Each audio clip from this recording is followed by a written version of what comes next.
کلام مقدس میں سے زبور کی کتاب زبور 38 دکھی آدمی کی فریاد۔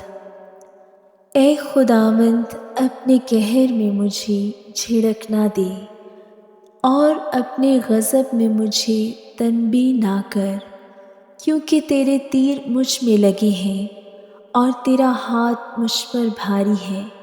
تیرے قہر کے سبب سے میرے جسم میں صحت نہیں، اور میرے گناہ کے باعث میری ہڈیوں کو آرام نہیں، کیونکہ میری بدی میرے سر سے گزر گئی اور وہ بڑے بوجھ کی مانند میرے لیے نہایت بھاری ہے۔ میری حماقت کے سبب سے میرے زخموں سے بدبو آتی ہے، وہ سڑ گئے ہیں۔ میں پردرد اور بہت جھکا ہوا ہوں، میں دن بھر ماتم کرتا پھرتا ہوں، کیونکہ میری کمر میں سوزش ہی سوزش ہے اور میرے جسم میں کچھ صحت نہیں۔ میں نحیف اور نہایت کچلا ہوا ہوں اور دل کی بے چینی کے سبب سے کراتا رہا۔ اے خداوند، میری ساری تمنا تیرے سامنے ہے اور میرا کرانا تجھ سے چھپا نہیں۔ میرا دل دھڑکتا ہے، میری طاقت گھٹی جاتی ہے، میری آنکھوں کی روشنی بھی مجھ سے جاتی رہی۔ میرے عزیز اور دوست میری بلا میں الگ ہو گئے اور میرے رشتہ دار دور جا کھڑے ہوئے۔ میری جان کے خواہاں میرے لیے جال بچھاتے ہیں اور میرے نقصان کے طالب شرارت کی باتیں بولتے اور دن بھر مکر و فریب کے منصوبے باندھتے ہیں۔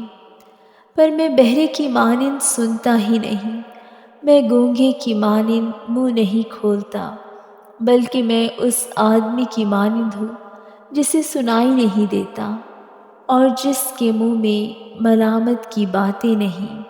کیونکہ اے خداوند، مجھے تجھ سے امید ہے۔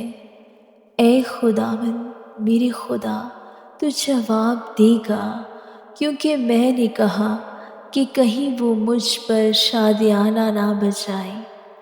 جب میرا پاؤں پھسلتا ہے تو وہ میرے خلاف تکبر کرتے ہیں، کیونکہ میں گرنے ہی کو ہوں اور میرا غم برابر میرے سامنے ہے، اس لیے کہ میں اپنی بدی کو ظاہر کروں گا اور اپنے گناہ کے باعث غمگین رہوں گا۔ لیکن میرے دشمن چست اور زبردست ہیں اور مجھ سے ناحق عداوت رکھنے والے بہت ہو گئے ہیں۔ جو نیکی کے بدلے بدی کرتے ہیں وہ بھی میرے مخالف ہیں، کیونکہ میں نیکی کی پیروی کرتا ہوں۔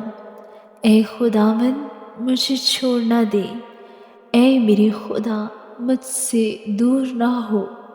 اے خداوند، اے میری نجات، میری مدد کے لیے جلدی کر۔ آمین۔